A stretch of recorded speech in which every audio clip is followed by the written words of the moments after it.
As you know, Emmanuel Macron recently appeared in public with a slightly red eye.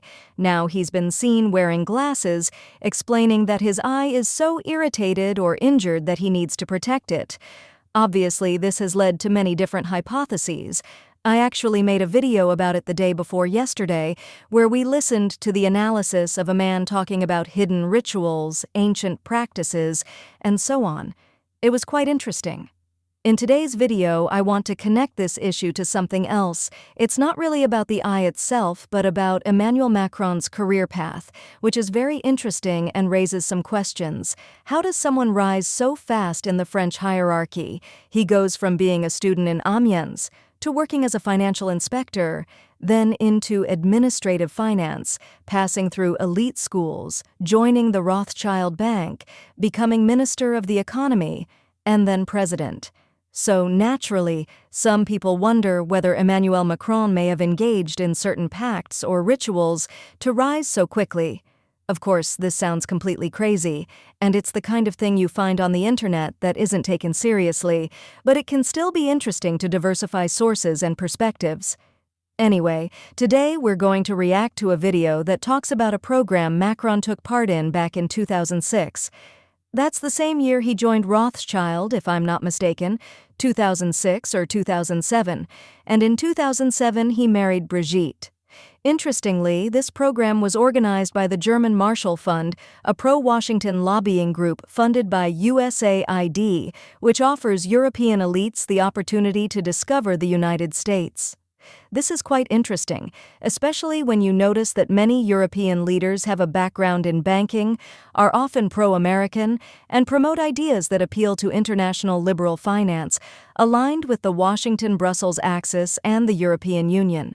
It makes you wonder whether these people were recruited 10 or 15 years before reaching power, groomed and prepared to lead their countries in a way that serves the European Union and the United States.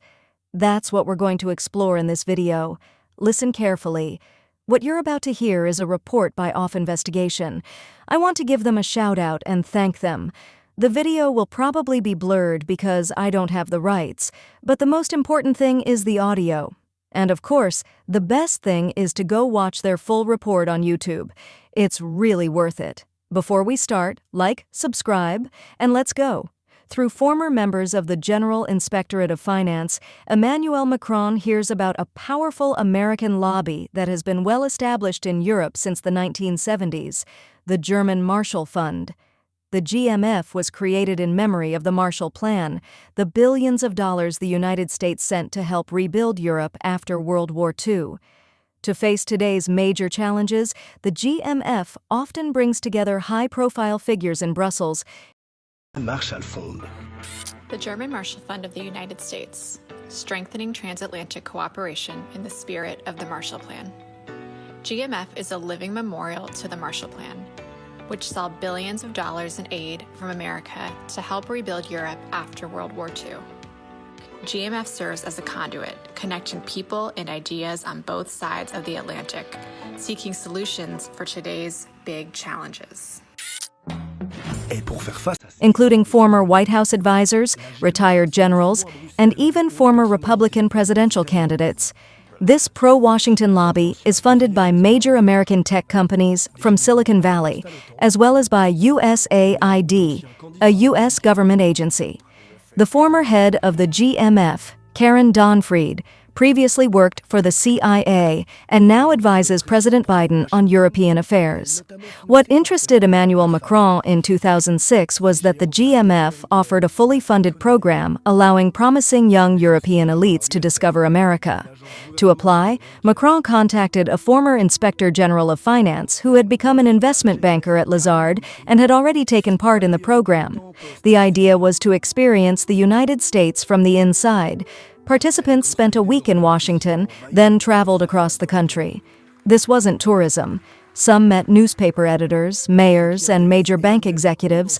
Others rode along with police patrols, arrested people, and visited prisons. In rural areas, they worked on farms using satellite-guided harvesters. It was described as an extraordinary and eye-opening experience. Macron himself took part in the program in 2006.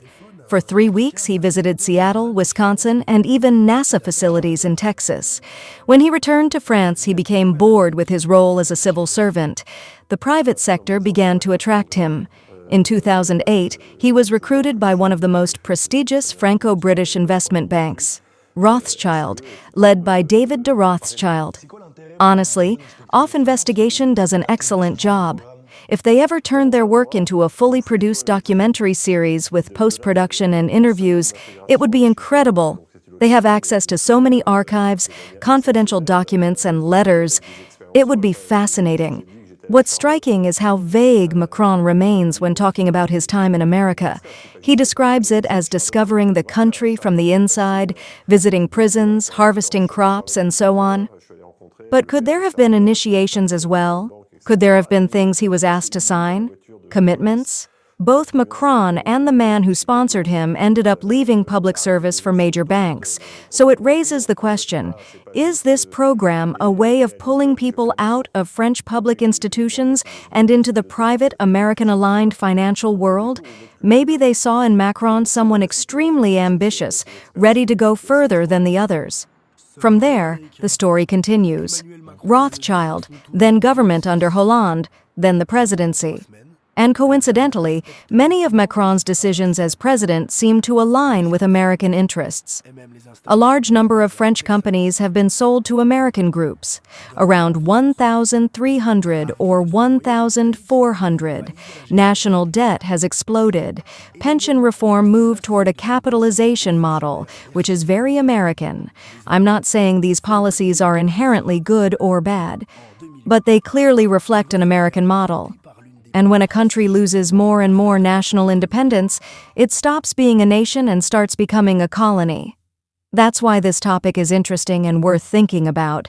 We also know that Brigitte Macron has expressed fascination with America. She has mentioned being there during the moon landing era, for example. It's strange that both members of the Macron couple admire the United States and that today almost all presidential decisions align with Washington's interests. It's quite curious. Very curious. Anyway, I'll leave you with that. Thanks for watching. See you later today or tomorrow for another video.